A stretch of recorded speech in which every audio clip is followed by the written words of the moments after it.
Okay, I think it's time. Let's get started. Good morning, everybody, wherever you are watching this from, whether it's Hong Kong, Singapore, Indonesia, or different parts of the world. Welcome on to another session of YouTube Live.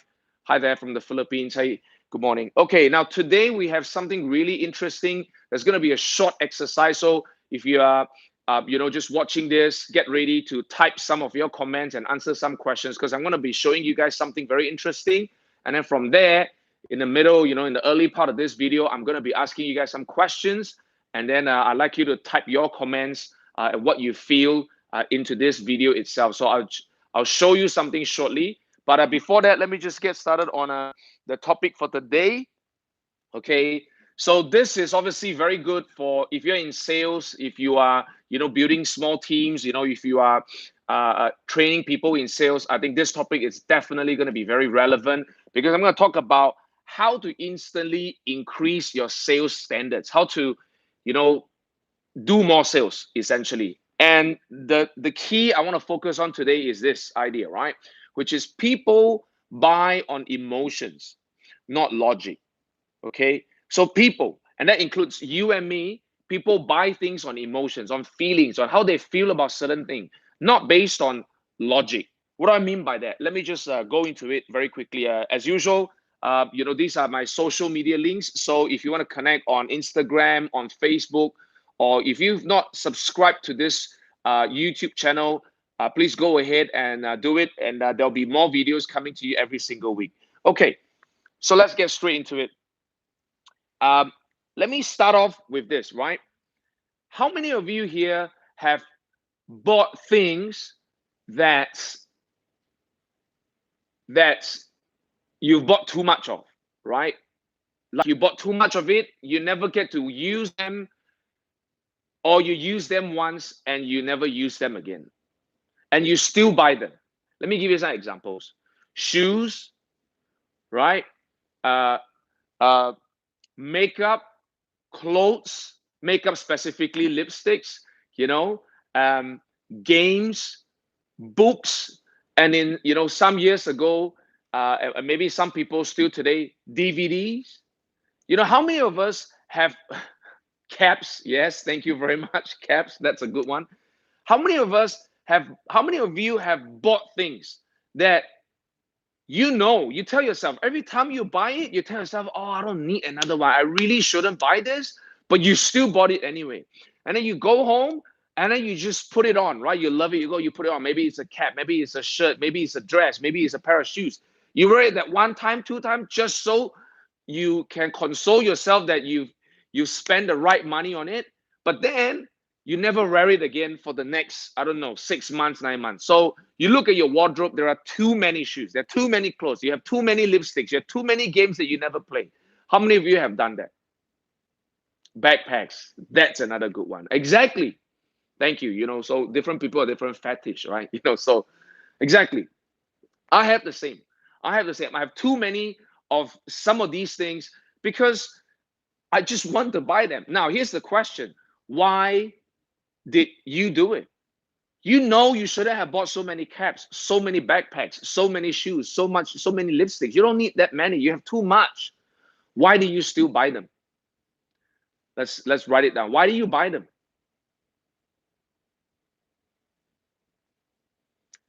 For me, see, the thing is this, right? Promotion. Yes, thank you. Promotion.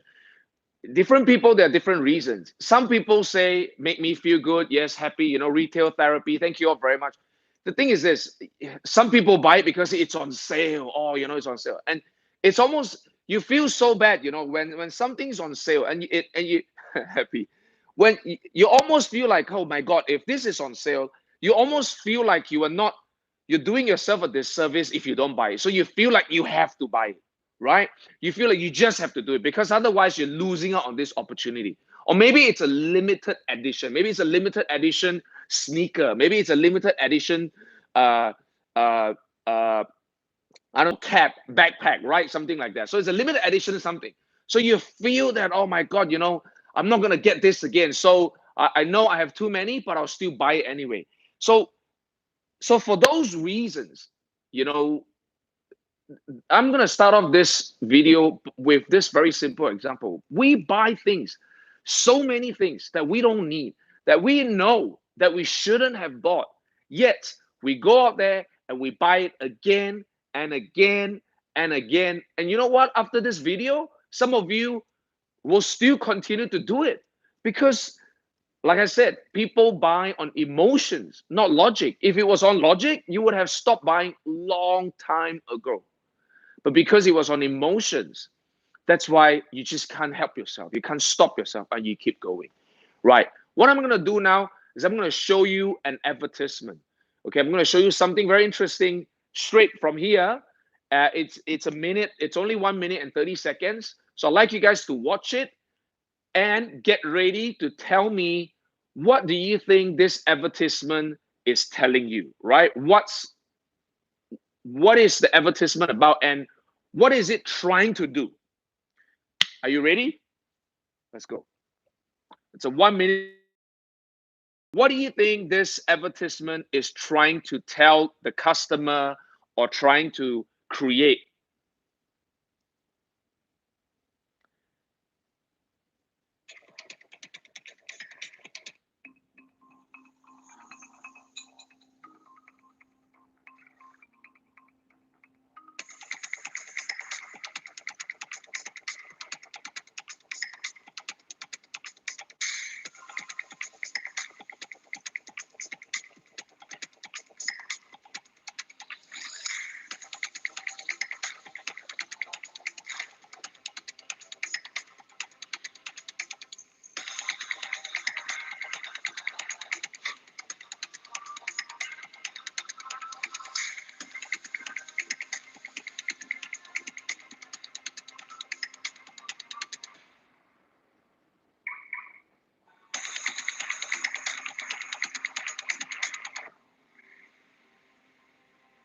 Mood-changing technology at the touch of one button.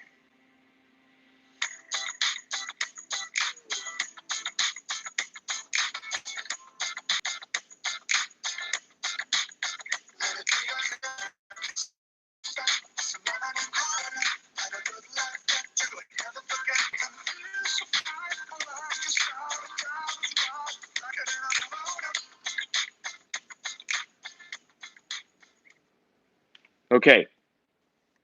So tell me, this video do a message. What is it trying to create?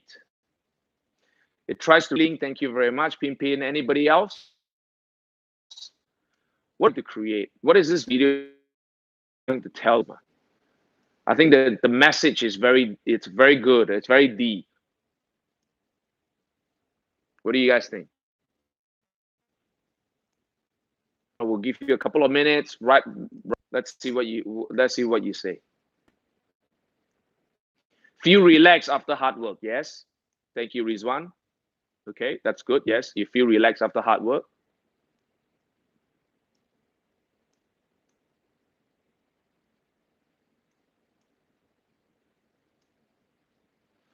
Our daily hustle, using new technology to give us more time. Yes, thank you, Benjamin. How our emotions affect our reaction. That's great. Thank you, Alex.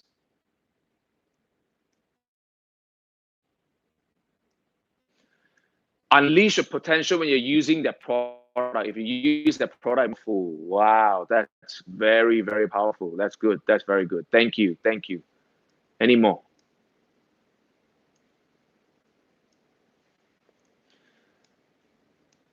Okay, your reward change your emotion. Okay, thank you. Let me tell you what I see from this advertisement.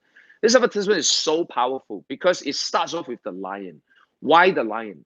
Why did Mercedes-Benz start off with a lion? And throughout the whole video, it was about the lion. What does the lion say? Alpha male, or maybe alpha female, dominant, strong. Yes. So straight away, it's trying to attract that category of customers, the kings, the strong, the queens, that if you're strong, you're aggressive. Some people look at lions, yes, powerful image, and they relate. They go like, yeah, that's me. So immediately, Mercedes is very powerful. It's a man or woman. client, busy, running around the clock, coffee, meeting, just frustration, breaking the pencil. It's like meeting, come on, let's go, come on. Stress, tension, rushing, bang. That's what it's trying to show. So it's trying to immediately, before it reveal the product at the end, reveal the message at the end. It's like, okay, is that you? This is you, right? You're busy, you're successful, you're running around, you're running a business, you are a high-level executive. This is you, you're stressed, you're in a traffic jam. Then bang, comes the message, right? Which is Mercedes-Benz. And then the mood-changing technology, where at the change of one button, you have music. And then, they do the water, right? If you notice at the end, right, they spray the water. There was a massage, okay? And it's just like, oh, man, it's like, feels so good.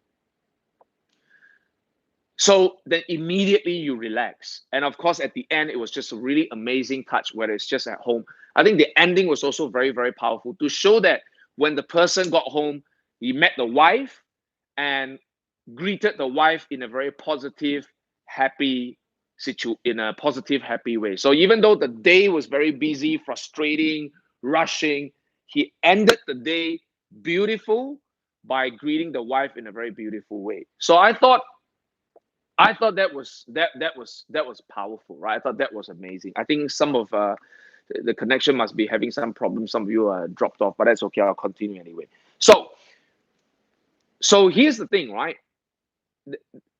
I look at this advertisement and then I ask myself, I say, hey, wow, on this simple 1 minute 30-second advertisement, what did Mercedes say about their feature? What did they say about what the S-Class can do, about how powerful or how spacious or how luxurious is the S-Class? Did they advertise or say anything about the features of this car? The answer is no. What did they focus on? What did Mercedes-Benz focus on in the video? Thank you. No, they didn't. What did they focus on? What was the whole video angle? Benefits, yes, benefits, but a little bit more, yes. Branding, yes, just a little bit more. Not just benefits, not just branding. It was all on emotions. It was all on how you feel from the beginning. It was the feeling. It was capturing the essence of the feeling. You understand what I'm trying to say? That you're busy, you're frustrated, and then the feeling of relaxation. It's luxurious, it's happy. So it was all about the feeling. It was not about the features. It was not about how big it is, the power of the car, the safety functions, none of that. It's all about the feelings. Okay, so my first point I want to tell everybody is, okay, so let's get straight into the topic. My first point, right? Price should never be a factor. When you do sales, price should never be a factor. Okay, I know it's a sidetrack from this emotions, but let me explain to you why that is this point is relevant. Okay, price should never be a factor. Why do I say that? Because in sales, we go out there and we sell different products or services. And sometimes the products or service that we sell is not always the cheapest. That's a fact. I've done a video about this and I talked about, creating value and all that. But I'm going to explain to you why price should never be a factor. Because I have people coming up to me and say, customers say this is too expensive. That's why they didn't buy. Or the customer say they don't have enough money. That's why they didn't buy. Or the customer says that this was too expensive. That's why they didn't buy. I always tell them that's bullshit. I always tell people who ask me that, who say that, when customers say they don't have enough money, it's too expensive, they don't have enough cash, or it's just bullshit. When they say it's too expensive, it's bullshit. Let me tell you why that is. Let me ask you a question. If you had if you could buy a bicycle for $1,000, okay, a bicycle for $1,000, would you buy it? Would you buy it? Some of you on this video, maybe yes, because you are a cycling enthusiast. Most of us would probably say no. Why? Because I don't need it. I don't cycle. I don't like cycling. Or some of you would say, what? $1,000? Thank you, not for you. $1,000 for a bicycle? That's expensive. Sure. But what $1,000? A Bentley. How many of you would then do it? It's a hypothetical question, but I think we will all do it. Would you say it's too expensive? Would you say that, oh, I don't have the money now? No. Why? Because expensive or not depends on what we're getting. It depends on what we get in return. So for $1,000 for a bicycle, probably not. For $1,000 for a Bentley, $1,000 for a Ferrari, yeah, why not? Sure, let's do it. You see what I mean? So the problem is not the number. The problem is not the $1,000. Yeah, the problem is, what do you get for the $1,000? So the problem is the product. So let me explain to you a bit further. What is the meaning of a watch to you? Watch. What do watches do? Some people say to see time. Well, if the meaning of watches is to see time, 99 a $1 Mickey Mouse watch can do the job. Why would people spend $1,000, or even $10,000, or even $50,000 on a watch if the purpose of a watch is to tell time? Next question. What is thank you. Look good, classic fashion. Look, it's got different meanings. What is the purpose of a car? What is the meaning of a car to you? If the meaning of the car is to transport people or transport goods, if transportation is the only meaning of cars, there you go. Thank you very much. Then, a $50,000 car, Toyota, can do the job. Why would people buy Ferraris, Lamborghinis for $1 million? For $500,000? Why would people spend so much money when a car 1/10 the price can do the job? If the job of the car or the meaning of a car is truly transportation. Next question. What is the meaning of the phone? If you go and ask your parents, hey, what do phones mean to you? We all know the answer. They will say, to call. That's why you don't see our parents carry fancy phones. Well, maybe some of your parents, some of the more savvy parents. But the truth is, the older people, the older generation, when you ask them, what do phones mean to them? To them, phones are for calling. That's why they don't see the point of paying so much money, for paying $1,500 to buy an iPhone 10, because it's like, what's the point? But why do you and me buy expensive phones? Why do you and me buy the latest flagship Huawei or Samsung or iPhone? Why do we spend so much money to buy all this stuff? If the true meaning of the phone is just to call, there are way cheaper phones that can do the exact same thing. Call, messages, right? Exactly. Thank you. Status, social status, exactly. So see, that's what I'm trying to say to you.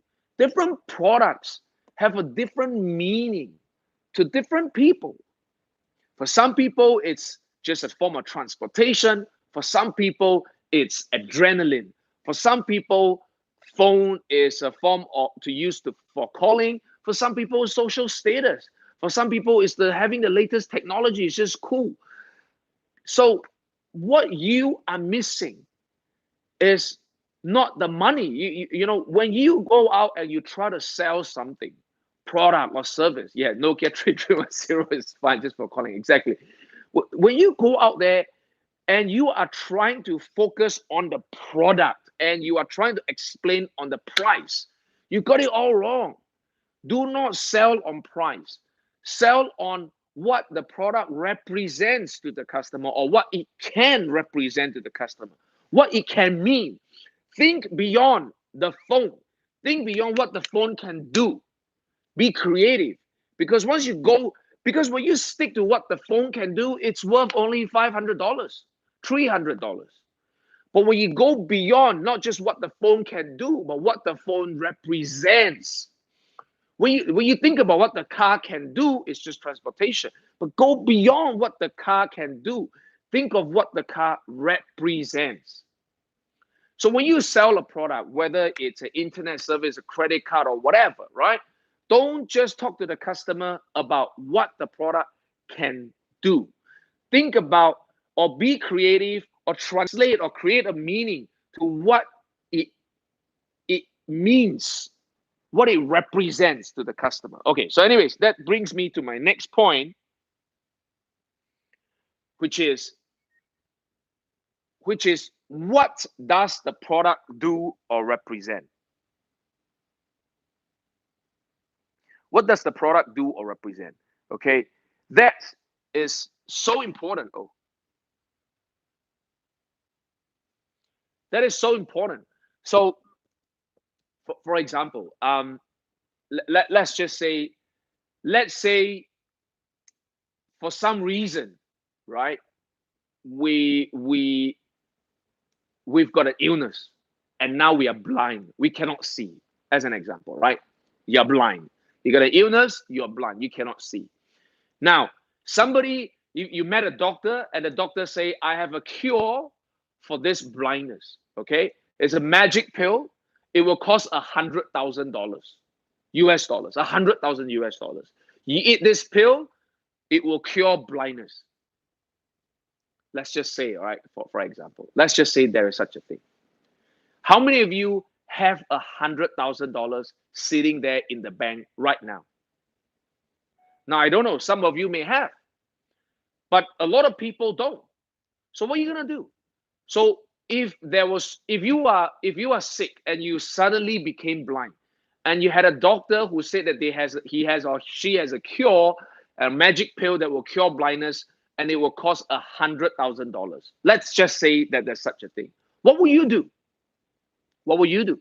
You don't have the $100,000, but what will you do? Would you say, okay, I'm sorry, I don't have the $100,000. I guess it's too bad then. What will you do?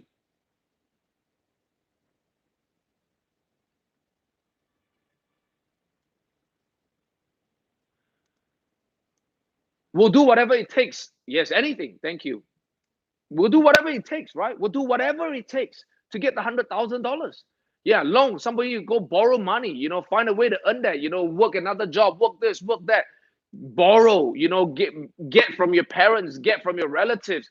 Steal. I don't know. Some people do that. I'm not saying you should, but the bottom line is, if it can cure blindness, you're gonna do it. Now, what if at the same time, just humor me for a while. What if now you're blind, right? You're sick, you're blind, and I come up to you and say, hey, Steve, yeah, I've got this magic cure for cancer, right? For cancer. And you don't need to go for chemotherapy. You don't need to do anything. So let's say there's this doctor that says this, and it's only $1, $1 for this magic pill to cure cancer. For you. Now, not for the world, okay? Let's not talk about saving the world. Let's talk about for you, right? So you're blind, but there's a doctor that says, I've got this cure for cancer. For $1, you can buy this magic cure. How many of you would buy this cure? The answer is none. Again, not just for the purpose of this exercise, not for saving the world, not for the future benefit in case you may get cancer. Sounds like a scam, yes. But just, hypothetically speaking, the truth is none of us would do it. Why? So why would we do whatever it takes for a $100,000 loan, a $100,000 pill, but none for a $1 cancer pill? Skeptical, yeah. Because it doesn't serve our purpose. Because there's no meaning to me. Because I'm blind. I need the cure for blindness. I don't care that this is a $1 pill for cancer, or $1 pill for diabetes, or $1 pill for kidney stones, or for whatever, right? I don't care, because it doesn't affect me. So what is important is when you go out there and you do sales, you got to try to find a way to do this. To focus on a story, a journey, create a relationship that is around feelings, emotions, or what the product can do, what it means, what it represents. Okay? Because only when you connect with what the product can do for the customer, what the product represents to the world, what it means or what it can mean to the customer, then you will start getting the customer to see something different. Then you will get the customer to pay for it. Okay? At the end of the day, my message to all of you is this. If you often hear customers telling you it's too expensive, I can't afford it, I don't have enough cash, that means your story, it's not good enough. The way you connect the product or the service, it's not good enough. It doesn't hit the right spot. Just like the cancer, just like the blind story, it didn't hit the right spot. That's why the customers say, oh, it's too expensive. It's not too expensive if it cures blindness. 100,000, it's not too expensive. I'll get it. You understand? So if the customer wants it, it's never too expensive. Just like you, when you bought an extra cap and a backpack and lipstick and clothes and shoes, it's never too expensive. There's always a reason for you to buy it. Even though you didn't have enough money, even though you've just bought one, even though you really shouldn't buy another one, you still bought it. Because when you want something, when you like it, when it creates that feeling, and you start to lose logic. You see, when you are consumed by feelings, you forget logic. You lose your sense of control of what is right or wrong. Well, or what you should buy or what you shouldn't buy. And then you start to say, hey, you know what? I think I really want this. I think I should get it. I think I need this. I think, oh my God, I shouldn't miss this opportunity. I think I should. I have to. Right? So just in conclusion, I want everybody, when you go out there, to rethink your sales pitch, to rethink your process or your conversation with the customer. Don't focus so much on what the product can do, like the phone, like the car, like a watch. Don't focus on what the product can do. Focus on what the product represents, what it means. Come up with a story, create a journey for your customer that is focused on feelings. Okay?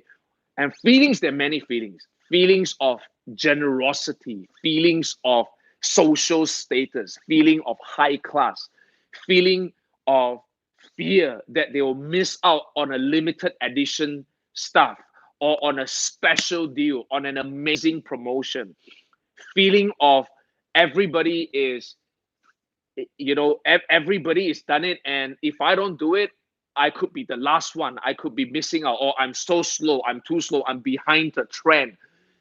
Just things like that. So focus on these feelings. What the product can do is not as important as the feelings. So if you want to, you can go and watch this advertisement. It's by Mercedes-Benz. It's called King of the City Jungle. King of the City Jungle. Okay, guys. Very simple video as usual. I try to keep it within 30 to 40 minutes. I hope it helped all of you out there to reevaluate your selling process, your sales pitch, what you say to the customer. And I think definitely go back and try to see if your sales process or sales pitch has included enough emotions or invoke enough feelings from your customers. If not, make a change, adjust your process, adjust your pitch so that you can, touch on that area more, because customers and people buy on emotions. Okay. All right. Thank you all very, very much. you know, if you miss this video, or if your friends miss this video, you can share with them the link and they can come back and watch the recorded version. And as usual, I'll see you next time on another version of our YouTube live or one of my recorded videos. I'll see you all next time. Take care, all right? Have a good day, everyone.